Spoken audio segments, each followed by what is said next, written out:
We swipe but never see. We're living kind of blind, told how we should be. We cry for mercy but no one hears. Our future fates consumed by fears. We're turning back now, no one to save you. I can see the end. I get lost in the crowd, just trying to survive. I close my eyes, I feel so lost and helpless. I'm losing my mind as the world falls apart. I close my eyes, I hate these dark ages. While our minds are trapped, our voices fade away. We fight for something new, but nothing ever changed. Wars waged on for greed and pride. Let us sense and hope have died. No turning back, no one to save.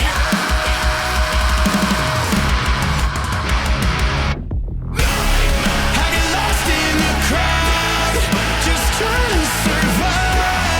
I close my eyes, I feel so lost and helpless. What is up, everyone? Welcome back to the channel. Hope you're having a wonderful day. And today we're going to be going over my one-shot Eredrim build. Now, don't get me on the technicality, but sometimes it does require 2 shots, but for the most part is a one-shot Eredrim build.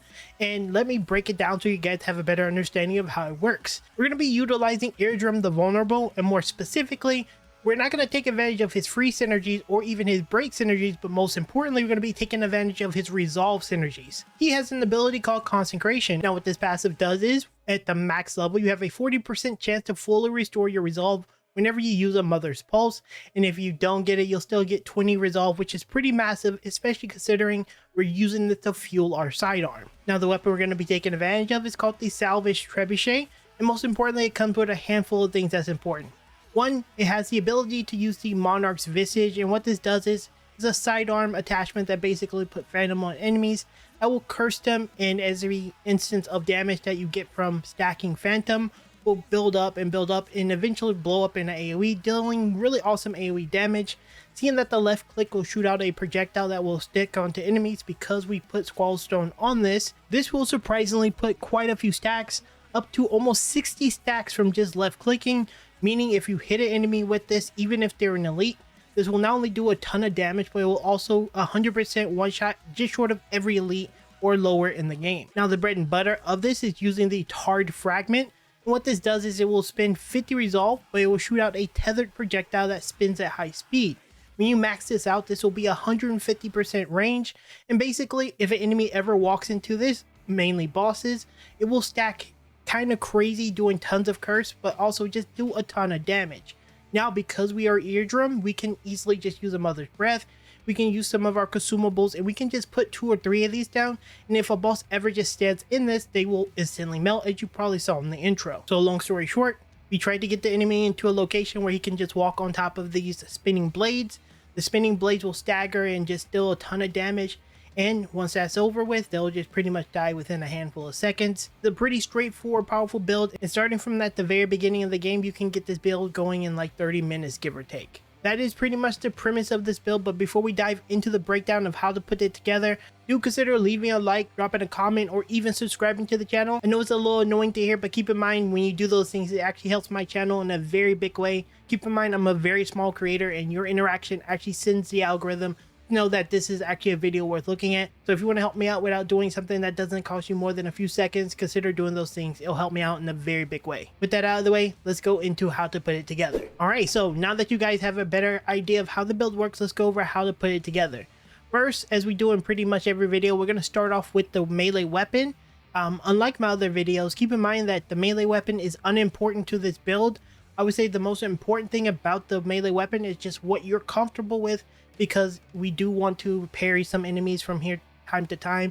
So just find the weapon that works for you, but the weapon in the grand scheme of things mean nothing, at least the melee weapon. What matters is the actual sidearm. For our next weapon, and the most important part of this entire build, is the Salvaged Trebuchaxe. As I said, this one is just going to do a lot of our damage, so it's important to pick up. In order to find this one, it's actually pretty easy.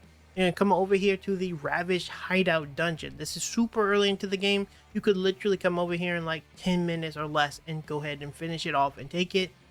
Just be careful, there is a boss outside of this, but yeah, go down there, go through the dungeon, and you'll have it super fast. Now when it comes to your active, you're going to be using the common moonshine, because this is going to give you the ability to get extra resolve.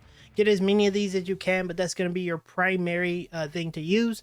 And then for your secondary, just use whatever you want. I use a welt cap just to help me sustain. Otherwise, nothing really matters on this part. And when it comes to the seal, of course, the untarnished seal is going to be the best, since we're going to be using this for break damage since we are Eredrim. So for the first support Tarstone, we're going to be looking at the Deadeye Stone.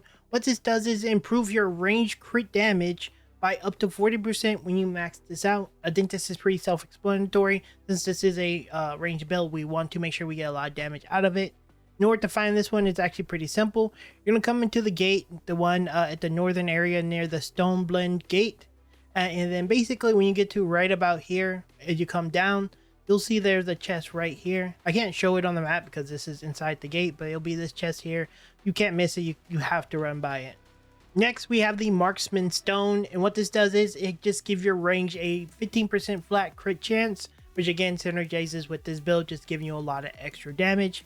In order to find this one, you just need to come over here to the Mushroom Village Gate right before you go into the Cleanse Gate. And right where I'm standing right here on the map, there will be this trial that you need to do. Once you break this trial, you'll come over here, and you'll see these three guys here. Then once you break this open, it'll be sitting inside of here, easy for you to get. For the next Starstone, we're going to be using Retribution Stone, and what this does is whenever you repose, you're going to get increased 20%. We're playing Eredrim, so I mean, it's a no-brainer. He does really good at reposing, and having this extra damage goes a long way.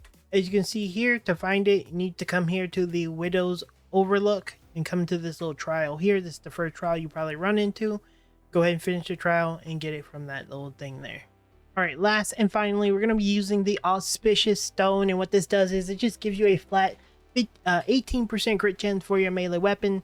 In that, our melee weapon is going to be something we use as we do typically for mobbing. It's nice to have. You can find it here in the Mushroom Village, right here. Pretty common one. I say this in every video, but yeah, it's going to be right here. Just hit the stones on the outside there. There's going to be one there behind the house, one up the way, and then there's going to be one at the right here that you can see there. And then you can open this up super easy. Alright, next we're going to be taking advantage of the Tarred Fragment, and this is the fragment that we use for the most part to do the swirly thing on our attacks. This is arguably the most important part of this entire build, and you will max this one out first if you have the ability to do so. In order to find this one's actually not too far again from the previous one we got, which is going to have to face off against the creature that's here. That is the Sanguine Shoreline Beacon. So yeah, come to here, pick it up, finish this guy off, and you'll get it. Alright, next we have the Monarch's Vestige, and just like I said in the intro, what this does is it'll put, for 20 resolve, or whenever you max it out, we'll put Phantom on your sidearm, which will inflict the enemy with Curse. Phantom will build stacks of Curse, and every time you do any instance of damage, you'll keep building up to a maximum of 99, and then do an AoE explosion that deals some pretty significant damage. In order to find this, you need to come here to the Abbey Entrance Beacon. This is near the gates of Mammon. And then you need to come all the way here and face off against the boss that's going to be down here. There's just a key on the left side at the top, and then open the gate, come down here, and you'll face off against him. He's very easy to beat. Finally, for our last item for this build, we're going to be using the Squall Stones. As I again explained in the intro, when you shoot your left click, this is going to put a dot on them essentially that will deal a percent of the original damage over a duration. It does multiple instances of damage, so when you shoot this at an elite enemy, which this is what it's for, it's not for bosses, it will put up to, I believe, like 62 stacks of it at maximum, which makes it much easier for you to just instantly kill any elite. Very seldomly do an elite survive, so it's super good. In order to find this one, you're going to have to come over here to the Prisoner's Domain Gate, and then you're going to have to come to the, I believe it's called the Pulpit, Executioner Pulpit. Yeah, Executioner's Pulpit. And you're going to just come in here and finish up this pulpit, and you're pretty much going to get it at the very end. It's a little bit of annoying, if I'm being honest, but you know, it is what it is. Alright, for the skill points, one thing to keep in mind is, while I do have a good amount of skill points, there's only 2 sets of skills you need to make this build work. Anything else is pure luxury. We're going to go over those first. The first is going to be Consecration. This one is mandatory. Whenever you use your Mother's Pulse, this gives you a 40% chance to fully restore your resolve, and if you don't, you'll still get 20 back. This is one of the best sustaining tools you're going to have, so yeah, this is important. And then the last one is going to be Seal Affinity. This is just going to make your repulse better, and then it's going to improve your parry window quite big, and this is going to make it easier for you to put them down, because in the best case scenario, if they're like bigger, or if they're like smaller enemies and they're a little hard to hit or they're super mobile, the best way to actually kill them is just putting them down in the down state and then shoot them while they're in the repose, and don't do the repose, or maybe even do it if it doesn't move them, and they'll be taking damage while they're in the repose state, as you probably saw in the footage, and that's your best bet. Otherwise, the extra things and not mandatory is Shoulder Bash, Oppression. Maxing this out is possible. Early on, just take 1 point in here, because going for 110 to 120 to scale break damage is kind of ridiculous scaling. But otherwise, this could be a max out. Another one that's okay is Anguish. This one's just gonna do more damage with your Shoulder Bash. Most of these are for like mobbing more than about bossing. And then of course, Alacrity. This is just gonna give more resolve. Sustain, which could be pretty good once again for mobbing. The only thing that really matters are these two, by the way. With that said, that's pretty much it for this video. That's pretty much all you need for the build, and to put it together. It doesn't actually take too much. It's just like really 2 items, and you know, just having a handful of skill points. It takes less than my last build, which was really good. It does require a lot of positioning, but you guys will figure it out. With that said, guys, if you do appreciate the work that goes into these videos, do me a big solid and leave a like, drop a comment, or even subscribe to the channel. We're still trying to grow the channel. I cover all the games you love, so it's a win-win for everyone. If you have any comments, questions, or concerns, leave them down below, or even a build request. I'll see if I can make it. As always, guys, I'm going to put at the very end of how to get Eredrim, just so you guys can maybe find them if you don't have them. And yeah, just like that, guys, I'll see you in the next video very soon. So starting from the one-legged wolf tavern, you're going to essentially do a very similar thing. You're going to go down, but instead of walking to the right side where you go to the tavern, you're going to go to the place to the left of the first bridge that you went across to go get the heart. And there's going to be a secondary bridge up this way. Be careful not to fall off like I almost do in this footage, but yeah, make your way all the way up. There's going to be a second set of stone stairs you need to go up. And be mindful, there is an enemy in this area. You can kind of ignore them, but on the right side, you'll see there's a bag on the side there that you need to pick up. And what this does is it teleports you to the Citadel of Penance, which is going to be where you need to face off against a boss to beat Eredrim, or to get Eredrim rather.